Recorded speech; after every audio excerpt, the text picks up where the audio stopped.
إن الحمد لله نحمده ونستعينه ونستغفره ونعوذ بالله من شرور أنفسنا ومن سيئات أعمالنا من يهده الله فلا مضل له ومن يضلله فلا هادي له وأشهد أن لا إله إلا الله وحده لا شريك له وأشهد أن محمدا عبده ورسوله يا أيها الذين آمنوا اتقوا الله حق تقاته ولا تموتن إلا وأنتم مسلمون. புகழ் அனைத்தும் இந்த விண்ணையும் மண்ணையும் படைத்து பராபலிக்கும் இரட்சகனாகிய அல்லாஹ் ஒருவனுக்கே. அல்லாஹ்வின் சாந்தியும் சமாதானமும் கண்மணி நாயகம் ஸல்லல்லாஹு அலைஹி வஸல்லம் அவர்களின் மீதும் அவர்களின் சத்திய நேரிய வழியில் நடந்த அத்துணை நன்மக்களின் மீதும் நம் மீதும் நம் குடும்பத்தாரின் மீதும் இறங்கட்டுமாக. போன வகுப்பில் நம்ம பார்த்தோம், குரானை அணுகிறதுக்கு முன்னாடி நம்ம என்ன மாதிரியான மனநிலையில் இருக்கணும், குரானுடைய அந்த வார்த்தைக்கான அந்த மதிப்பு எவ்வளோ பெரிய விஷயம் அப்படிங்கிறது நம்ம பார்த்தோம். இப்போது அந்த குரானை அணுகிறதுக்கு முன்னாடி உள்ள முன் தயாரிப்புகளில் அல்லாஹ் சுப்ஹானஹு வ தஆலா இன்னும் மேற்கொண்டு சில வசனங்களை நமக்கு எடுத்து காட்டி, இப்போ இந்த பார்க்கக்கூடிய 2வது அத்தியாயம் 257 260 வரைக்கும் உள்ள வசனங்கள் நம்ம முன்னாடி பார்த்த விஷயத்துடைய அந்த சாராம்சங்கள் எல்லாமே இதில் அடங்கியிருக்கு. அப்போது இந்த வசனத்தினுடைய ஆரம்பத்தில் அல்லாஹ் சுப்ஹானஹு வ தஆலா சொல்கிறான், அல்லாஹும்ம வலியுல்லதீன ஆமனும், அல்லாஹ் மீன்களுக்கு உதவுபனாக இருக்கின்றான் அப்படின்னு அல்லாஹ் சுப்ஹானஹு வ தஆலா சொல்கிறான். அடுத்த தொடரில் அல்லாஹ் சுப்ஹானஹு வ தஆலா சொல்கிறான், யுஹ்ரிஜுஹும் மின ஸுலுமாத்தி இல நூர் அப்படின்னு சொல்கிறான். அப்போ இருள்களிலிருந்து அந்த முஃமின்களை ஒளியின் பக்கம் அல்லாஹ் கொண்டு செல்கின்றான். அப்படின்னா அறியாமையிலிருந்து அறிவின் பக்கம் நம்மளை கொண்டு செல்கிறான், மூடத்தனத்திலிருந்து பகுத்தறிவின் பக்கம் நம்மளை கொண்டு செலுத்துகிறான், இறை மறுப்பிலிருந்து இறை நம்பிக்கையின் பக்கம் நம்மளை கொண்டு செலுத்துவான். இதுவே இதற்கான பொருளாக இருக்குது. அப்போ இந்த நிலையை எல்லா முஃமின்களுக்கும் அல்லாஹ் செய்வானா அப்படின்னு நம்ம பார்த்தோன்னா, அதுக்கு அடுத்த தொடரில் அல்லாஹ் சொல்கிறான், வல்லதீன கஃபரு அவுலியாஹுமு த்வாஊத யுஹ்ரிஜூனஹும் மினன் நூரி இல ஸுலுமாத். இந்த வசனத்தில் தீய சக்திகளை அல்லாஹ் என்ன செய்வானாம், வெளிச்சத்திலிருந்து இருள்களுக்கு கொண்டுட்டு போயிடுவான். அதற்கான உதாரணங்களை தான் அடுத்தடுத்த வசனத்தின் மூலியமாக அல்லாஹ் சுப்ஹானஹு வ தஆலா ஒரு 3 வரலாற்றை எடுத்து சொல்லி அதன் மூலியமாக நமக்கு ஒரு படிப்பினையை வச்சுருக்கான். இதோடைய அந்த உதாரணங்களை நம்ம எடுத்துக்கிட்டோன்னா, சத்தியத்தில் இருக்கிறவங்க அசத்தியத்தில் இருக்கிறவங்க எப்படி சத்தியத்துக்கு வராங்க, யாரெல்லாம் எதனால் வராங்க, யாருக்கு நேர்வழி கிடைக்கும், யாருக்கு நேர்வழி கிடைக்காம போகுது, உச்சபட்சமான அந்த நேர்வழியை எப்படி இவங்களுக்கு அல்லாஹ் வழங்குறான் அப்படிங்கிற இந்த 3 வரலாற்றை அடுத்த வசனங்களில் பேசப்படுது. அப்போ முதல் செய்தி என்ன அப்படின்னா, அல்லாஹ் சுப்ஹானஹு வ தஆலா இறுகி போன உள்ளத்திற்கு நேர்வழி கொடுக்க மாட்டான் அப்படிங்கிறத பறைசாற்றுது. இப்ராஹிம் அலைஹிஸ்ஸலாம் அவர்கள் ஒரு மன்னர்கிட்ட இவங்களுக்கும் அந்த மன்னருக்கும் இடையில ஒரு தர்க்கம் ஏற்படுது. அப்போ அந்த மன்னன் என்ன செய்கிறான், ஆட்சி அதிகாரத்தில் இருந்துட்டு இப்ராஹிம் நபி அவர்களை அழைத்து ஓரிரை கொள்கையை நீங்கள் சொல்கிறீங்களே அப்படின்றதுக்காக அது சம்மந்தமாக கேள்வி கேட்குறாங்க. அப்போ இப்ராஹிம் நபி சொல்கிறாங்க, என் இறைவன் உயிர் கொடுப்பான் மரணிக்க செய்வான் அப்படின்னு சொல்லும்போது, நானும் உயிர் கொடுப்பேன் மரணிக்க செய்வேன் அப்படின்னு சொல்லி அவனும் சில விஷயங்கள் செய்கிறான். அப்போது எவ்வளோ ஒரு சமயோஜிதமாக எவ்வளோ அறிவாக அவங்க சொல்லியிருக்காங்க பாருங்கள். என்னுடைய இறைவன் கிழக்கில் சூரியனை உதிக்க வைக்கிறான், அதனால் நீ என்ன செய்ய மேற்கில் உதிக்க செஞ்சிற அப்படின்னு சொல்லி கேட்குறாங்க. உடனே அவன் என்ன செய்கிறான், அந்த அல்லாஹ்வை ஏற்க மறுத்த அந்த காஃபிரான அந்த அரசன் வாயெடுத்து போகிறான். ஆனால் என்ன செஞ்சிட்டான், அவனுக்கு நேர்வழி கிடைக்கல. அதே அகம்பாவத்திலே இருந்ததுனால அவன் அநீதி இழைந்த கூட்டத்தில் ஒருத்தனாக இருக்கான். அதனால அல்லாஹ் சுப்ஹானஹு வ தஆலா என்ன செய்யலை, அவனுக்கு நேர்வழி காட்டலை அப்படிங்கிறத இந்த வரலாற்றில் நம்ம தெரிஞ்சுக்கிறோம். ஏன் இவங்களுக்கு நேர்வழி கிடைக்கல, அவங்களுடைய நம்பிக்கை அப்படி இல்லை. இவ்வளோ பெரிய சான்று சொல்லியிருக்காங்க, இதை நம்மளால் செய்ய முடியாதுங்கிறது தெரியுது. ஆனாலும் அவங்க என்ன பண்ணலை, அல்லாஹ்வின் மீது நம்பிக்கை வைக்கலை.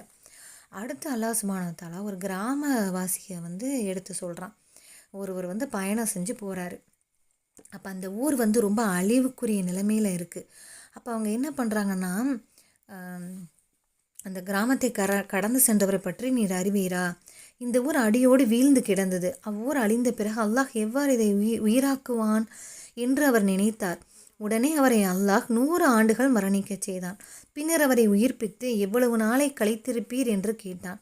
1 நாள் அல்லது 1 நாளில் சிறிதளவு நேரம் கழித்திருப்பேன் என்று அவர் கூறினார். அவ்வாறில்லை, 100 ஆண்டுகளை கழித்து விட்டீர். உமது உணவும் பானமும் கெட்டுப்போகாமல் இருப்பதை பார்ப்பீராக அப்படின்னு சொல்லி எடுத்து காட்டிட்டு, செத்துவிட்டு உமது கழுதையை கவனிப்பீராக. மக்களுக்கு உண்மை எடுத்துக்காட்டாக ஆக்குவதற்காக இவ்வாறு செய்தோம் அப்படின்னு. ஏன் மக்களுக்கு வந்து இவரை எடுத்துக்காட்டாக ஆக்கினா அப்படின்னு பார்த்தா, ஏன்னா அவருடைய உள்ளத்தில் என்ன இல்லை, மக்கத்து காஃபியர்களை போல் ஆணவம் இல்லை, அல்லாவை நம்பாமல் அவங்க அதை கேட்கலை. அவர் எப்படி கேட்டாருன்னா,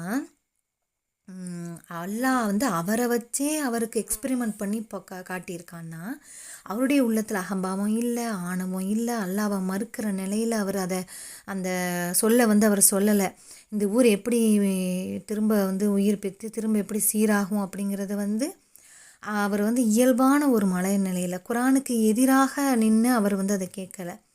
இயல்பாக தனக்குள்ள ஒரு நெருக்கடியில் எப்படி இது நிகழும் அப்படிங்கிற ஒரு சந்தேகத்தை வந்து அவர் எழுப்பி அதை அல்லாஹ் சுப்ஹானஹு வ தஆலாட்ட கேட்குறாரு. அல்லாஹ் வந்து என்ன செய்கிறான், தான்கிட்ட இந்த மாதிரி பண்போட ஒருத்தர் வந்து சரணடையும் பொழுது அல்லாஹ் சுப்ஹானஹு வ தஆலா அவருக்கு என்ன செய்கிறான், அவர் சந்தேகத்தை போக்கிட்டான்.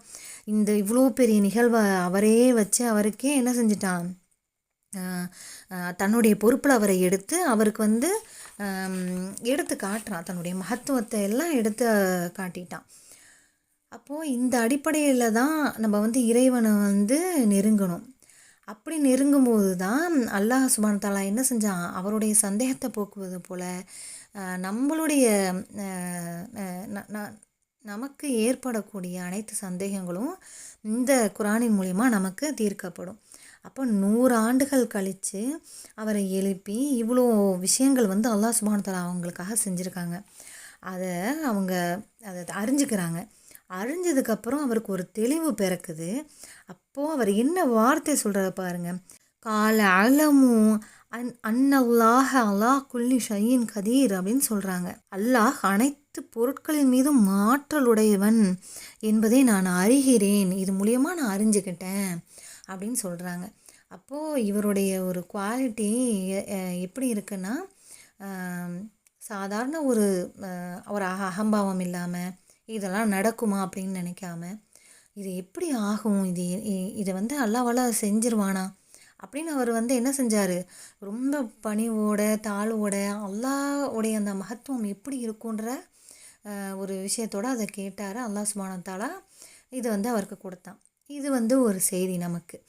அடுத்து 3வது செய்தி இருக்குது. இது வந்து இப்ராஹிம் நபி வந்து என்ன செய்கிறாங்கன்னா, அவர் வந்து கேட்குறாங்க, இறந்தோரை எவ்வாறு உயிர்ப்பிக்கிறார் என்பதை எனக்கு காட்டுவாயாக அப்படின்னு சொன்ன உடனே, நீர் நம்பிக்கை கொள்ளவில்லையா அப்படின்னு அல்லாஹ் சுப்ஹானஹு வ தஆலா கேட்குறான். அதற்கு அவ்வாறு இல்லை, மாறாக எனது உள்ளம் அமைதி உறவே அப்படின்னு வந்து சொல்கிறாங்க. அப்போ அவருடைய மனசுக்கு ஒரு சந்தோஷம், அந்த அற்புதத்தை பார்க்கணும், இந்த அற்புதத்தை அல்லாஹ் இப்படி தான் செய்கிறானா அப்படிங்கிறத செஞ்சால் அவருக்கு ஒரு அந்த ஒரு நிம்மதியை, அந்த ஒரு அமைதியை வந்து அவர் உள்ளத்துக்கு வந்து கிடைக்கணும்னு அவர் விருப்பப்படுறாரு. ஏன்னா அல்லாஹ் சுப்ஹானஹு வ தஆலா வந்து சொல்கிறான், இப்ராஹிம் நபி வந்து எப்படி அப்படின்னா, கதாலிக்க நுரிய இப்ராஹிம் மலக்குத்து சமாவாத்தி வல் அர்த் அப்படின்னு சொல்கிறான். அப்போ வானங்களுக்கும் பூமியுடைய அரசாட்சி, வானத்துலேயும் பூமியிலையும் அல்லாஹ்வுடைய அரசாட்சி எப்படி நிகழுது அப்படிங்கிறதையும் அல்லாஹ் வந்து நபிக்கு வந்து இப்ராஹிம் நபி அவர்களுக்கு வந்து காட்டியிருக்கான். அப்போது அவங்க வந்து என்ன செய்கிறாங்க, அவங்களுடைய உள்ளம் விரிவடையணும், அவங்களுக்கு அமைதி கிடைக்கணும் அப்படின்னு சொல்லி இந்த விஷயத்தையும் நம்ம தெரிஞ்சுக்கணும் அப்படின்னு அவங்க அல்லாஹ் சுப்ஹானஹு வ தஆலாட்ட கேட்குறாங்க. அப்போ இது மூலமாக நம்ம கவனிக்க வேண்டிய செய்தி என்னென்னா, நம்ம வந்து இருமா போட நின்று நம்ம வந்து குரானை அணுகணுன்னா அது வந்து நேர்வழியோ இல்லை தன்னுடைய அருள் பொக்கிஷங்களையோ நமக்கு காட்டாது. எப்படி இப்ராஹிம் நபி அவர்கள் வந்து பணிந்து கேட்டாங்க. அப்படி கேட்ட உடனே அல்லாஹ் சுப்ஹானஹு வ தஆலா என்ன செஞ்சான், பறவையை எடுத்து 4 துண்டாக வெட்டி மலைகளில் வந்து வைக்க சொல்லிவிட்டு அது அப்படியே பழைய நிலைமைக்கு அவங்கக்கிட்ட திரும்பி வந்து அல்லாஹ் வந்து மிகைத்தவனாகவும் ஞானமிக்கவனாகவும் இருக்கிறான் அப்படிங்கிறத நீங்கள் அறிஞ்சுக்கோங்க அப்படின்னு சொல்கிறான். அப்போ நாம் என்ன செய்யணும்னா, நேர்வழியில் இருக்கிறவங்களுக்கு தான் அது காட்டும். ஆனால் இருமாப்போட இருப்பேன், என்ன சான்றுகள் சொன்னாலும் அதை வந்து நான் சிந்திக்க மாட்டேன் அப்படின்னு இருக்கிறவங்களுக்கு மெய்யான அந்த பொக்கிஷத்தை இந்த குரான் வந்து காட்டாது. அந்த மாதிரி நிற்கிறவங்களுக்கு நேர்வழி இருக்காது, சத்திய வழி இல்லை. குரான் வந்து அதனுடைய அந்த உண்மையான கருவூலங்களை என்ன கொடுக்காது, அள்ளி பருகி அதை அள்ளி பருகி அனுபவிக்க மாட்டாங்க. எப்படி இப்ராஹிம் நபியும் அந்த கிராமவாசி அனுபவிச்சாங்களோ அதுபோல் நாம் அனுபவிக்கணும் அப்படின்னா மனசை வந்து நம்ம எப்படி தயாரிச்சுக்கணும், இந்த நல்லடியார்களை போட நம்ம தயாரிச்சுக்கணும். நாம் பணிவோடு இறைவனை துதிக்கணும், அதில் முரண்பட்டு நாம் கேட்கக்கூடாது, அகம்பாவத்தோடு நம்ம அணுகக்கூடாது. சில அறிஞர்களிடத்துல முரண்பட்ட அந்த கேள்விகள் வந்து நிறைய கேட்பாங்க. அப்படி கேட்குறது போல் என்ன செஞ்சிருவாங்க, அல்லாஹ்விடத்துலையும் கேட்டுருவாங்க. அல்லாஹ் சுப்ஹானஹு வ தஆலா என்னையும் மன்னிக்கணும். நவுதுபில்லா. சில வருஷங்களுக்கு முன்னாடி அல்லாஹ் வந்து எனக்கு ஏற்பட்ட அந்த துன்பத்துக்காக அல்லாஹ்வையே வந்து என்ன செஞ்சிட்டேன், இது போல் அந்த கேட்கக்கூடாத கேள்விகளை எல்லாம் வந்து அல்லாஹ்விடத்துல எழுப்பக்கூடியவளாக நான் இருந்தேன். நவுதுபில்லா, அல்லாஹ் பாதுகாத்துட்டான். இப்போ இந்த செய்தியை சொன்னாங்க இல்லையா, அறியாமையில் ஏற்படும் விளைவுகள் தான் இது அப்படின்னு. அப்போ அன்றைக்கி அறியாமல் செஞ்ச பாவத்தை வந்து இந்த கிளாஸ் மூலிமா எனக்கு திரும்பவும் நினைவூட்டி திரும்பவும் அல்லாட்ட வந்து நான் தௌபா செஞ்சிட்ருக்கேன். மேலும் செய்வேன் இன்ஷா அல்லாஹ். திரும்பவும் வந்து என்னுடைய ஈமானை வந்து புதுப்பிச்சது போல் இந்த வார்த்தைகள் அது சொல்லிகிட்டு இருக்கும் போதே எனக்கு வந்து கண்ணீர் வந்துட்டு. அப்போது அறியாமையில் நம்ம செஞ்ச தவறுகளை வந்து அல்லாஹ் சுப்ஹானஹு வ தஆலா மன்னிக்கக்கூடியவனாக இருக்கான். இப்படியெல்லாம் இல்லாமல் நம்ம வந்து இந்த மாதிரி செயல்கள் வந்து நம்மக்கிட்ட இருக்கக்கூடாது. அப்படியெல்லாம் நம்ம இல்லாமல் முழுசாக அல்லாஹ் சுப்ஹானஹு வ தஆலாட்ட வந்து நம்ம சரணடையக்கூடியவர்களாக இருக்கணும். மனசை வந்து அல்லாஹ் இடத்துல முழுமையாக ஒப்படைச்சிடணும். அப்போ தான் வந்து அந்த அந்த ஒரு மனநிலைக்கு நம்ம வரும்போது தான் அல்லாஹ் வந்து அந்த அடியாரை போல் எப்படி அந்த அடியார்களெல்லாம் எப்படி பாதுகாத்தான், எப்படி ஒரு சான்றுகளை கொடுத்து அவங்கள மேன்மைப்படுத்தி நமக்கு எடுத்து காட்டுறான். அப்படி வந்து நம்மையும் அல்லாஹ் சுப்ஹானஹு வ தஆலா வந்து அழைச்சிட்டு வருவான் இன்ஷா அல்லாஹ். அப்போது மனசு தான் என்ன செய்யுது, மனம்தான் நம்மளுடைய அடிப்படையாக இருக்குது. இந்த மனதை வந்து ரொம்ப பக்குவமாக நம்ம வச்சுக்கணும் அப்படிங்கிறத மீண்டும் மீண்டும் இந்த கிளாஸில் நினைவுபடுத்துகிறாங்க. அப்படி நினைவுபடுத்துறதுக்கான காரணம், மற்ற எதில் வேணாலும் நம்ம காம்ப்ரமைஸ் பண்ணலாம், ஆனால் நம்ம வந்து இந்த உள்ளம், இந்த நம்பிக்கை, அல்லாஹ்வின் மீது உள்ள நம்பிக்கை, அல்லாஹ்வுடைய அந்த சொல்லுக்கு முரணாக நிற்கக்கூடாது, முழுசாக அடிபணியணும். அப்படி வந்து நான் நின்று எந்த காம்ப்ரமைஸும் இல்லாமல் இதில் நான் யார் கூடயும் வந்து காம்ப்ரமைஸ் ஆக மாட்டேன், என்ன நடந்தாலும் ஆக மாட்டேன். இதுக்காக எப்படி நான் முயற்சி எடுக்கிறது, எப்படி நான் தாழ்ந்து இதை ஏற்றுக்கிறது, நமக்கு ஏற்படக்கூடிய அந்த முரணான கருத்துக்கள் வரும்தான், மனிதனாக இருந்தால் வரும் தான். அப்படி வரக்கூடிய அந்த கருத்துக்களையும் நம்ம உடைக்கணும். அல்லாஹ் சொல்கிறத மட்டும்தான் நம்ம கேட்கணும் அப்படின்னு சொல்லி நம்ம மனசை என்ன செய்யணும், ஒருமைப்படுத்தி அப்படியே நிப்பாட்டணும். அப்போ இப்படி நிப்பாட்டணும் அப்படின்னா நான் இண்டிவிஜுவலாக என்கிட்ட என்ன இருக்குது, அதை எப்படி மாற்றணும்னு நான் யோசித்து அல்லாஹ் சுப்ஹானஹு வ தஆலா இன்றைக்கி என்னை எப்படி மாற்றிருக்கானோ இன்னும் மாற்றணும் அப்படின்ற நீயத்தோட நம்ம வந்து நம்ம முயற்சி வந்து நம்ம தான் வந்து கொடுக்கணும். அப்போது அல்லாஹ் கிட்ட வந்து முக்கியமாக நம்ம துவாவை கேட்டு மிக முக்கியமாக அந்த குரானை அறிஞ்சு கொள்கிற அதுக்கு இந்த ஒரு வாசல் தான் இருக்குது. உள்ளத்தை சுத்தப்படுத்துறது மட்டும்தான் ஒரே வாசல், ஒரே வழி. அதனால் வேறு வழி நமக்கு இல்லை. அப்படிங்கிறதுனால அதை புரிஞ்சுக்கிட்டு நம்மளுடைய உள்ளத்தை நம்ம பண்படுத்தி வச்சுக்கணும். அடுத்து குரான் வந்து ரொம்ப தாழ்வு நிலையில் நம்ம போய் கேட்டால் தான் இந்த வசனங்கள்லாம் என்ன செய்யும், நம்மளுடைய உள்ளத்தை மாற்றும். அப்புறம் குரான் வந்து சில பண்புகளை வந்து நமக்கே சொல்லி கொடுக்குது.